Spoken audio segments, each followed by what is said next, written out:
En esta mañana quiero compartir con ustedes no precisamente algo nuevo es lo que quiero compartir, pero sí quiero aprovechar un poquito el cambio de calendario que hubo para repasar un poquito cómo nos encontramos realmente en nuestra relación con Dios. Me resultó muy interesante el comentario cuando yo quise en gentileza cederle para que pase. No sé si viene primera vez la visita a Ronald, me dijo su nombre el Señor, y me dice, no, pasen ustedes, quiero ver dónde se sientan. Y yo entendí muy bien eso. Porque ¿saben qué, hermanos? Una de las cosas que tenemos es que cada uno tenemos nuestro lugar. Y el Señor, muy respetuoso, quiso que cada uno pasen a su lugar. No sé si alguna vez nos dimos cuenta de eso. Tenemos nuestro lugar y ahí estamos. Y es bueno tener el lugar de venir a los cultos. Pero ¿saben qué, hermanos? Eso no es, ahí no se está completo.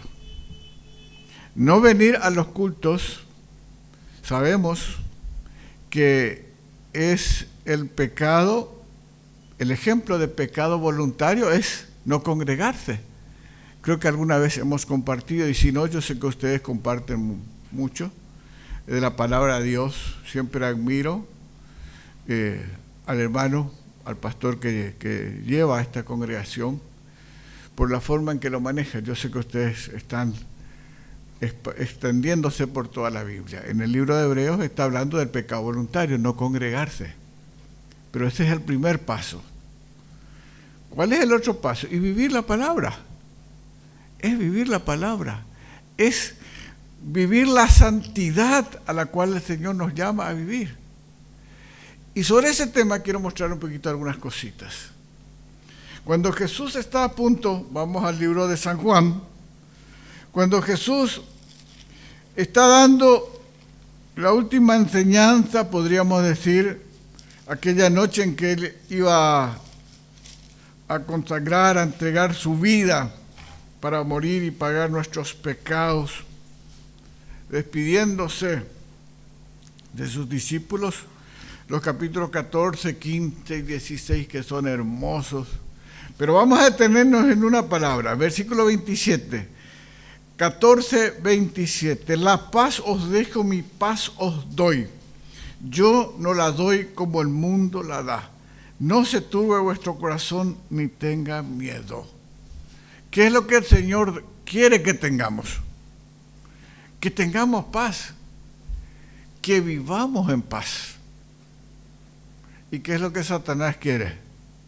Que vivamos turbados, que vivamos afligidos, que vivamos temerosos. No es casualidad que Dios, en su palabra, ¿cuántos días tiene el año? 365 días, ¿verdad? Y a los que les gustan hacer números, nos cuentan que 365 veces usa la Biblia la palabra no temas,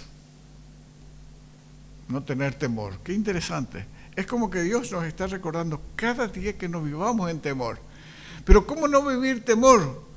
Cuando sufrimos, si estamos caminando con el Señor, ¿verdad? Otro problema sería que vivamos muy felices, muy viva la vida. Si somos creyentes, algún problema está pasando. Porque no nos olvidemos que nosotros estamos como extranjeros y peregrinos.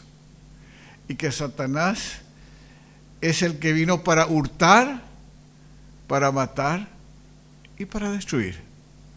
¿Y qué es lo que él, en primer lugar, quiere quitarnos? La paz que el Señor nos da, que coincidentemente, o no, depende de cómo queramos mirarlo, en todas sus salutaciones nos da el apóstol Pablo, el apóstol Pedro. Si ustedes comienzan a revisar, y van a encontrar que todas las epístolas comienzan con la palabra gracia y paz. Tanto Juan como Pedro, gracia y paz. Qué importante es para Dios que nosotros estemos viviendo en gracia, que estemos viviendo en paz. Pero para vivir en gracia y en paz tenemos que estar en comunión con Dios. Entonces allí es donde Satanás muestra que él es aquel que vino para hurtar, matar y destruir. Y para que en lugar de vivir engrandeciendo el nombre de Dios, honrando el nombre de Dios, viviendo para los propósitos de Dios, vivamos afligidos por diferentes situaciones, vivamos culpándole a Dios, Señor Dios, ¿por qué pasa esto? ¿Por qué permitiste? Y nos olvidamos que el mundo está donde el hombre lo puso, para no decir muchas veces en donde yo lo puse, en situaciones que nos toca directamente. Satanás trabaja muchísimo, pero entonces, ¿qué tenemos que hacer nosotros para estar en esa permanente comunión a la cual Dios nos lleva? Cuando creemos en Cristo como nuestro Dios, como nuestro Señor, lo primero que pasa, vamos al libro de Hebreos, lo primero que pasa es que, vamos a leer, capítulo 9 del libro de Hebreos. Casi dije de memoria, pero vamos a leerlo. En Hebreos nos dice, en el versículo 9, lo cual es símbolo para... Vamos a leer desde el 8. Dando el Espíritu Santo a entender con esto que aún no se había manifestado el camino al lugar santísimo. Entre tanto, que la primera parte del tabernáculo estuviese en pie, lo cual es símbolo, todo lo que se hace bajo la ley, ¿verdad? Lo cual es símbolo para el tiempo presente, según el cual se presentan ofrendas y sacrificios, que no pueden hacer perfecto en cuanto a la conciencia al que practica ese culto. El cumplimiento de la ley, los ritos de la ley, el sacrificar animales, son ritos. Forman parte de la ley, pero la conciencia no limpia. ¿Qué es lo que limpia la conciencia? ¿Qué es lo que me limpia del pecado? Los sacrificios, sabemos, ¿verdad?, que es para pasar por alto los pecados. Es como yo me vaya con una tarjeta de crédito al supermercado o donde sea y yo paso y me entregan la mercadería, pero esa cuenta todavía no está pagada. Los sacrificios del Antiguo Testamento eran para pasar por alto, pero la paga se hace en la cruz del Calvario. Y fíjense lo que dice en el versículo 14. ¿Cuánto más? Está hablando de que desde el 13 otra vez vamos a leer, porque si la sangre de los toros y los machos cabríos y las cenizas de las becerras rociadas a los inmundos santifican para la purificación de la carne, ahí se hace. ¿Cuánto más la sangre de Cristo, el cual mediante el Espíritu eterno se ofreció a sí mismo sin mancha a Dios, limpiará vuestras conciencias de obras muertas para que sirváis al Dios vivo? ¿Se dan cuenta entonces? El cumplimiento de la ley no limpia mi conciencia. La sangre de Cristo, cuando yo me reconozco pecador y de todo corazón creo que Cristo murió por mis pecados y que Cristo pagó mis pecados, ahí quedo limpio. Y yo tengo la convicción de que Cristo me limpió. No es por obras, no es por religión, no es por ritos. Es por, con toda humildad, reconocerme merecedor del castigo eterno. Merezco el fuego eterno, pero Dios en su infinito amor envía a su Hijo a pagar mi culpa y me lleva. Mi conciencia está limpia porque no depende de mis obras, no depende de mi conducta, depende del amor, la misericordia en Cristo, la redención que está en Cristo. Pero ¿cómo mantener esa conciencia limpia? Satanás viene para hurtar, matar y destruir. Y son tantas las situaciones, quizás que yo las veo como positivas. El otro día estaba conversando con alguien sobre el deporte, por ejemplo. Siempre me gusta, yo no voy a negar que me gusta el deporte, pero tampoco les voy a ocultar que en los últimos años me sustraigo más, porque me quebranta, me toca en el alma la pasión, como si fuera el todo, porque se gana o porque se pierde, no sé si me explico. Se dan cuenta que entonces aún lo positivo nos roba nuestra mente de Cristo. Lo positivo. Nos va bien en un negocio, nos va bien en un trabajo. Re felices. Nos va mal, re afligidos. Situaciones externas que toman nuestra mente.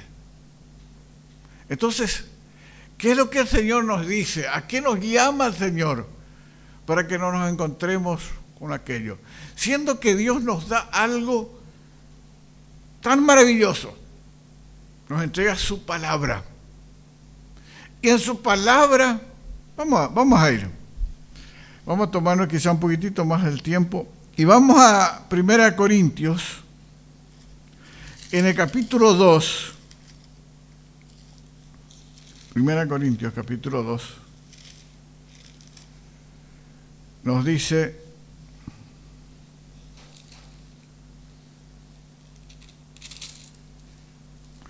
desde el versículo 14, pero el hombre natural, el no creyente dice, no percibe las cosas que son del Espíritu de Dios, porque para él son locura y no las puede entender porque se han de discernir espiritualmente. No sé si antes de tener a Cristo como nuestro Señor, como nuestro Salvador, alguna vez agarramos la Biblia, leíamos la Biblia, ¿podíamos entender o no? Podemos ser doctores. Y hoy que se tiene la costumbre de ser doctores, títulos que no figuran en la Biblia, pero que nos ponemos, doctor en teología, doctor en profecía, etcétera, etcétera. Hermanos, el hombre natural no percibe. ¿Tú crees que Dios es uno? Bien haces, también los demonios creen y tiemblan, ¿conocen? En el Santiago capítulo 2, versículo 19. Si vamos por conocer la Biblia, Satanás conoce. Si Satanás no hubiese conocido la Biblia, no iba a existir el adventismo, el mormonismo y todos estos grupos religiosos, el romanismo. Conocen muy bien, se conoce, Satanás conoce y tiembla. ¿Qué es lo que deberíamos tener nosotros? El temblor delante de la palabra, el humilde espíritu y el que tiembla delante de mi palabra. Nos dice en Isaías 66, 2, ¿verdad? Temblamos delante de la palabra, recibimos la palabra. El hombre natural no percibe. El que tiene a Cristo, el que tiene el Espíritu de Dios, entonces nosotros percibimos, conocemos, pero tenemos que darnos la oportunidad de ir conociendo, de ir alimentándonos. En cuanto, sigo leyendo, versículo 15, en cambio el espiritual juzga todas las cosas, pero él no es juzgado de nadie. Porque ¿quién conoció la mente del Señor? Y atiendan acá lo que Dios nos dice. ¿Quién le instruirá? Mas nosotros tenemos la mente de Cristo. Esto es extraordinario, hermanos. Tener la mente de Cristo. Yo puedo comprender, yo puedo entender, Dios me da la oportunidad de entender sus propósitos, de comprender lo que es ser santo.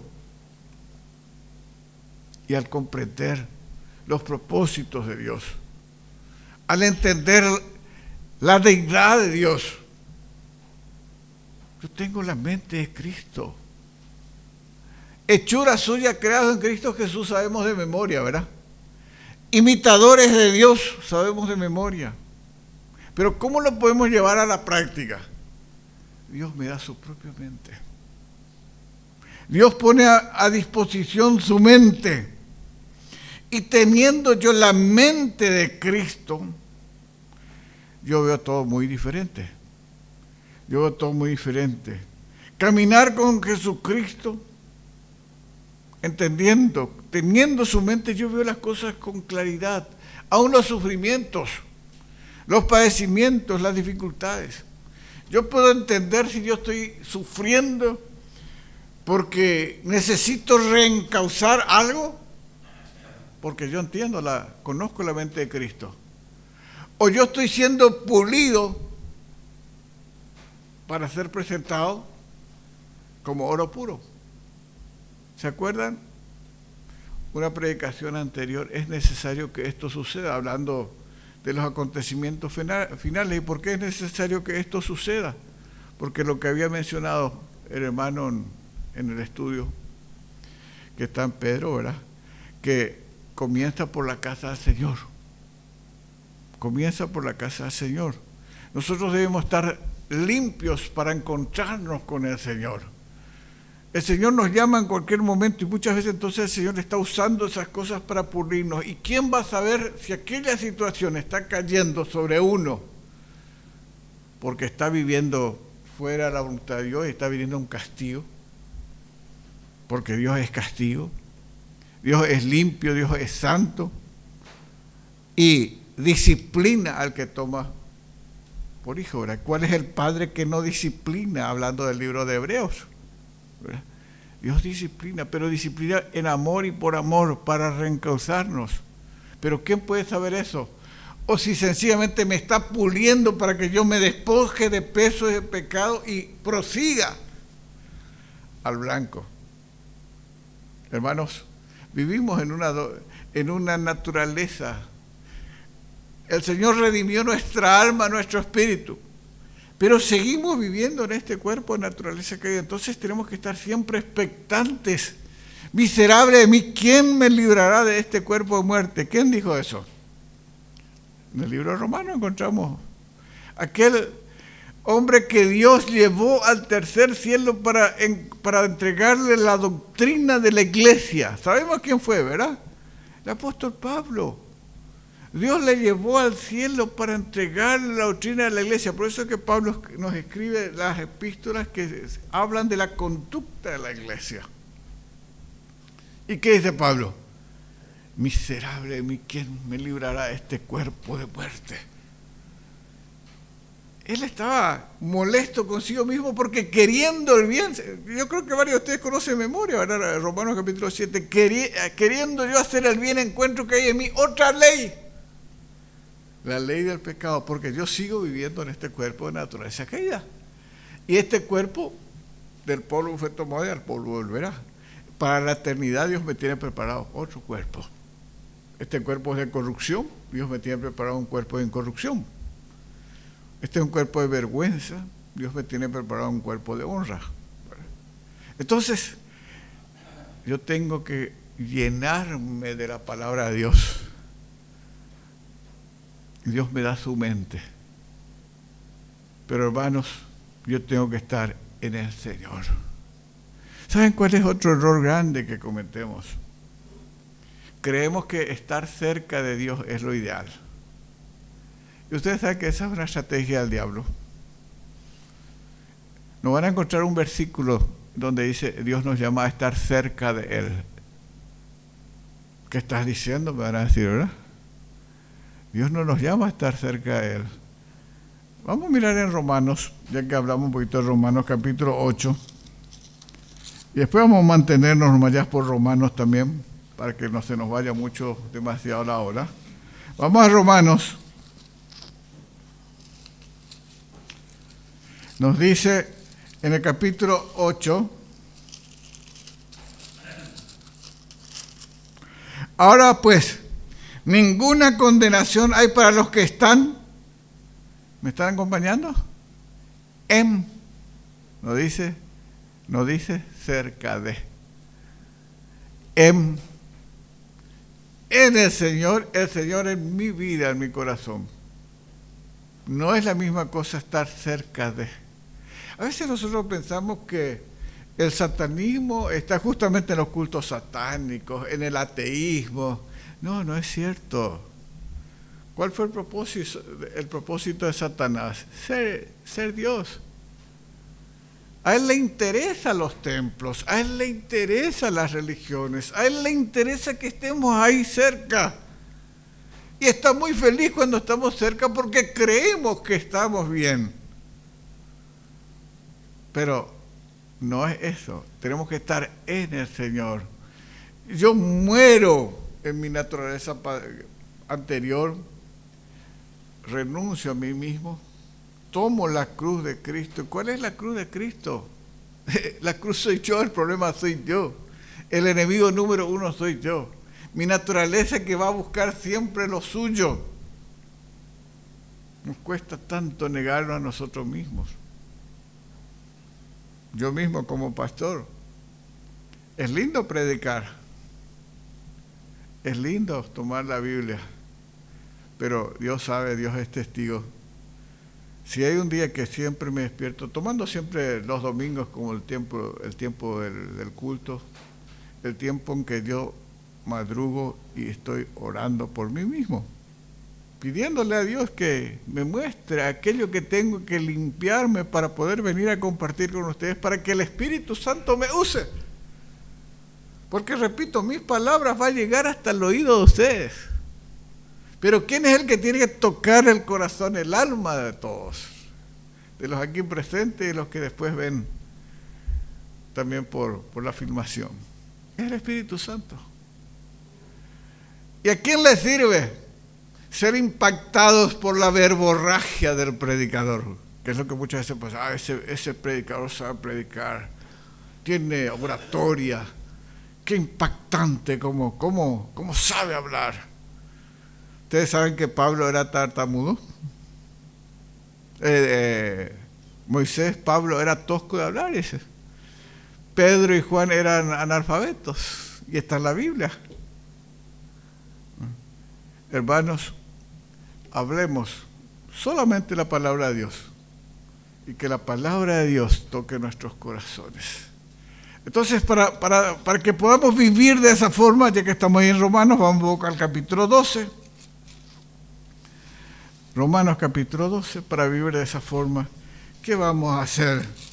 Nos dice Dios, versículo 1, así que hermanos, os ruego por las misericordias de Dios, que presentéis vuestros cuerpos, está hablando la congregación, en sacrificio vivo. Es un sacrificio. Vivir la vida cristiana como Dios la manda es un sacrificio vivo, porque estamos caminando, estamos yendo contra la corriente de este mundo. El Señor Jesús vino para librar, para quitar de cárceles a los perdidos. Pero esas cárceles no son de barrotes de hierro. Es del deleite de nuestra carne. ¿Por qué cambió tanto el Evangelio de Cristo? ¿Cuál es el Evangelio de Cristo? Por tanto, id y predicad el arrepentimiento y perdón de pecados. ¿Y a qué se le llama Evangelio hoy en día? Pedid y Dios te va a dar, sí es cierto, pero dentro de la voluntad de Dios. Y pedimos ser famosos. Todo aquello que nos lleva a progresar humanamente. Hermanos, Dios nos dio dones, 5 dones, 2 dones, unos dones. ¿Para quién estamos usando?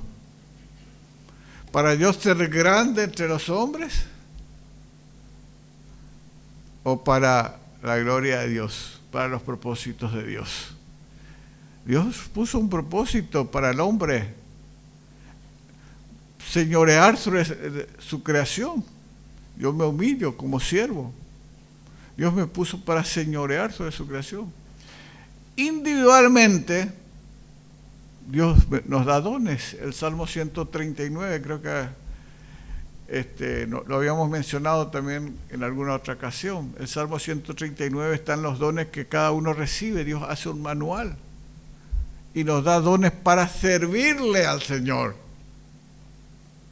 Por eso dije hace rato, a veces nos preocupamos mucho en el lugar que ocupamos como banco, pero en el lugar del cuerpo, yo sé qué parte del cuerpo soy yo, y lo estoy sirviendo al Señor, y lo estoy sirviendo dentro del culto de este templo y fuera, porque mi responsabilidad está en Jerusalén, en Judea, en Samaria y hasta lo último de la tierra.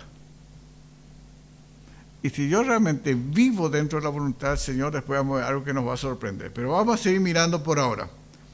Que presentéis vuestro cuerpo en sacrificio vivo, santo. Santo. Dios y yo. Si es muy evidente, generalmente nos enteramos también.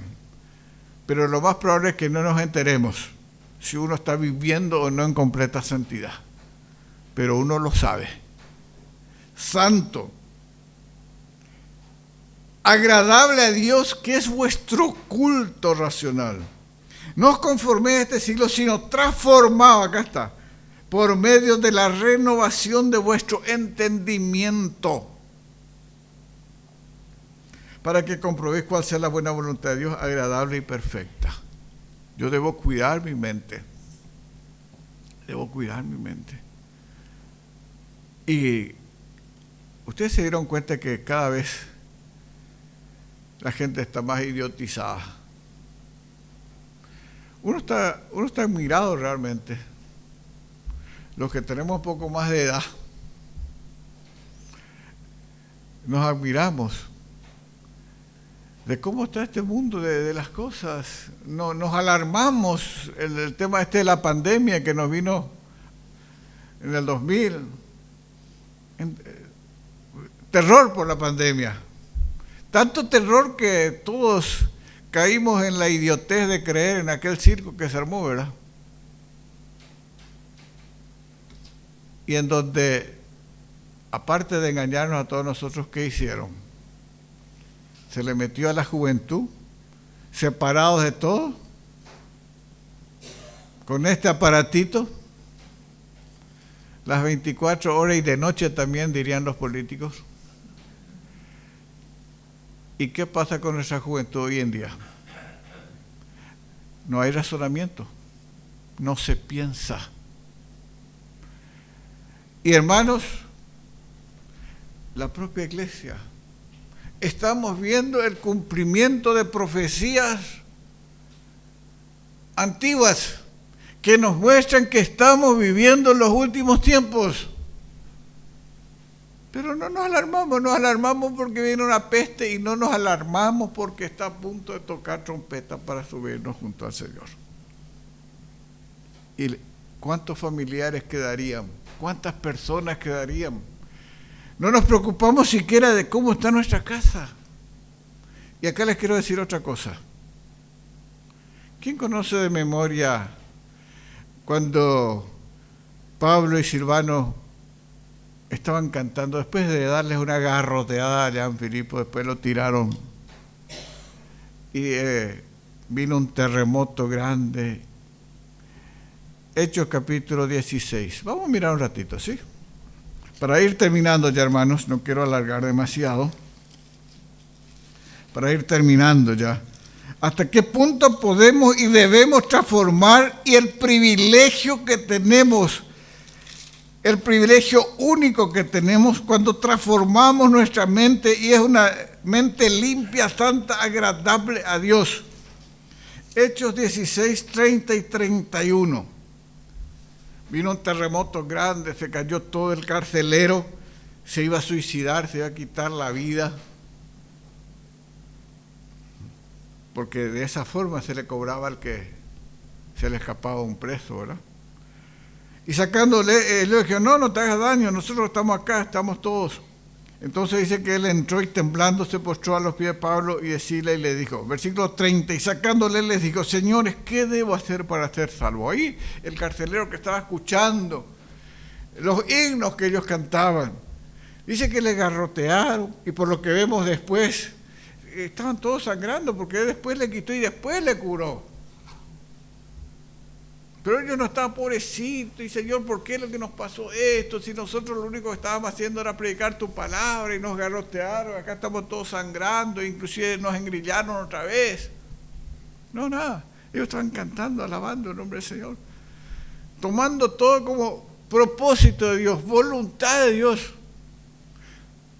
agradable y perfecta, aunque a mí en ese momento seguramente me duele mi cuerpo, o me duele mi alma de la situación que estoy viviendo, pero es la voluntad del Señor y yo me pongo en manos de Dios. Cuesta, hermanos, no es fácil, repito, no es fácil. Pero debemos llegar a ese punto porque Dios me da la mente de Cristo. Si Él hubiese actuado por sentimiento humano, nunca iba a venir a la cruz. Nunca iba a venir a la cruz. El Padre no lo iba a envidiar, Él no iba a venir. No estamos hechos para actuar por sentimientos, por emociones. Entonces, ¿qué dijeron? Versículo 31. Ellos dijeron, cree en el Señor Jesucristo y serás salvo tú y tu casa. Y hablando de razonamiento, ¿es correcto esto? ¿Cree en el Señor Jesucristo y serás salvo tú y tu casa? ¿Es correcta esta frase? O sea que Dios tiene nietos. Qué lindo sería, ¿verdad? Víctor, Ramón, Juan, Gerson, qué lindo sería. Yo creo y ya mi hijo, mis nietos, todos son salvos. Esto es lo que dice acá en la Biblia. Entonces nosotros estamos predicando mal cuando decimos que la salvación es personal, que uno tiene que creer para ser salvo, siendo que acá dice, cree en el Señor Jesucristo y serás salvo tú y tu casa. ¿Qué pasa? Dios miente, Dios se contradice. ¿Qué está pasando acá? Hermanos, la palabra de Dios es una sola, desde Génesis hasta Apocalipsis. Por eso me gusta mucho lo que está pasando en la escuela dominical, que están estudiando libro por libro porque tenemos que conocer las Escrituras. No podemos decir que somos cristianos y nunca leímos toda la Biblia. Me resulta muy triste, hermanos que tienen años, 5 años, 10 años de creyente, y vos le decís tal libro y comienzan allá lejos, a otro lado. Ahí cuando abrió la Biblia, uno ya se da cuenta que esa persona nunca leyó toda la Biblia. Y es triste, porque decimos que somos creyentes y hasta ahora no conocemos ni siquiera todos los libros de la Biblia, y mucho menos en qué parte se encuentra. Cree en el Señor Jesucristo y serás salvo tú y tu casa. No se trata de conocer intelectualmente, se trata de leer la palabra de Dios. Y cuando yo leo y creo y guardo, dame tu corazón, yo le doy mi corazón, le doy mi mente, le entrego al Señor. Entonces soy hechura de Cristo. Entonces se cumple mi hechura de Cristo. Soy imitador de Dios. Les estoy citando textos bíblicos, ¿verdad? De memoria nada más. Hechos, si los que están tomando notas, Efesios capítulo 2, versículo 10, Efesios capítulo 5, versículo 1, imitador de Dios. Entonces, hermanos, si en casa se vive, está presente el Espíritu Santo, y la relación de papá, de mamá, con hijos, de cónyuges, con hijos, hijos con padres. Pero vamos a hablar primero de papá y mamá, la responsabilidad tú y tu casa. Hablemos primero entonces de la responsabilidad de los padres. Es hechura de Cristo, es Cristo el que está actuando, es un imitador de Dios. Esos hijos que veían posiblemente discusión de papá y de mamá, falta de respeto, el famoso empoderamiento de las mujeres que hoy en día libres hacen lo que quieren y no respetan absolutamente nada, o el varón que quiere obligar a que se le respete sin ganarse el respeto. Pero todo eso cambia cuando dejamos que el Espíritu Santo obre en nosotros y vivimos. ¿Y quiénes son los primeros que van a percibir eso? Generalmente son los últimos, que hoy en día en esta etapa del espíritu apagado dentro del mundo llamado cristiano, los hijos son los que más sufren, porque nos ven dentro de las congregaciones del mundo cristiano como exitosos, como ejemplos, pero ellos ven lo que somos en la casa y ellos no conocen a Dios porque les estamos presentando a un Dios que no es el Dios verdadero. Pero cuando le presentamos al Dios verdadero, el Dios de amor, de misericordia, el Dios que se negó a sí mismo, dejó su gloria en el cielo y vino a la tierra para morir por nosotros, los hijos se asombran y conocen a Dios y van a venir a Dios. Tan categórico es que cuando yo vivo realmente la vida cristiana, mi casa va a ser salva, que el Señor da como algo seguro. Cree en el Señor Jesucristo, muere mi yo, y vivo como hechura de Cristo, que cada minuto de mi vida esté en Jerusalén, mi casa, esté en Judea, mi familia grande, vamos a decir, en Samaria y hasta lo último la tierra. Cristo debe ser visto en mí. Hasta si tengo pesadilla, tiene que notarse que tengo cristiano. Es una exageración, ¿verdad? Porque tengo un sueño tranquilo. Pero por decirlo, todo debe mostrarse. Y Dios dice, cree en el Señor Jesucristo y serás salvo tú y tu casa. Hermanos, ojalá podamos vivir como debemos vivir. Que cada uno pongamos lo nuestro. Es muy triste. Lastimosamente muchas veces una de las dos partes no le importa y sigue exigiendo que se le respete. No, pero Sara le respetaba a Abraham. No conocemos todas las escrituras, porque en las escrituras encontramos que en el milenio ya no se le va a llamar señora, se le va a llamar marido, me llamaré Isi, no más Baali. Se descompuso ese nombre, porque el sentido de la palabra Señor no es aquel que obliga algo. El Señor mandó a su propio Hijo a morir por nosotros. Cristo murió por nosotros. Pero ustedes saben que la salvación es una elección nuestra. Dios no nos obliga. Dios, lo más grandioso que puede existir, Dios no obliga. Nosotros queremos obligar. Queremos que nuestra casa sea un cuartel en donde el militar está obligando y se le respeta. Tenés que respetarme. Y sí, está bien. Pero tu casa es un cuartel. No es un templo santo del Señor. Oh, yo soy libre. ¿Por qué te tengo que hacer caso a vos? Yo me casé para ser tu esposa, pero tengo mis amigas y a mí se me respeta. Y bueno, ok, sigan peleándose. O siga cada uno su camino. Si somos cristianos, un día vamos a dar cuentas. Y acá en esta tierra mismo vamos a ver frutos muy tristes, porque nuestros hijos no conocen a Dios, no van a ser salvos, tampoco nuestros nietos. Cuando la palabra de Dios nos hace responsables de nuestros hijos y de los hijos de nuestros hijos. Deuteronomio capítulo 6, por citar uno más nomás. Hermanos, que Dios realmente pueda obrar en nuestras vidas, pero dejemos que la palabra de Dios obre en nosotros y que podamos gloriar y honrar el nombre del Señor. Que el Espíritu Santo obre en nuestras vidas a través de su palabra. Que nosotros transformemos nuestro entendimiento y vivamos para gloriar y honrar el nombre de Dios. Dios bendiga su palabra en nuestras vidas.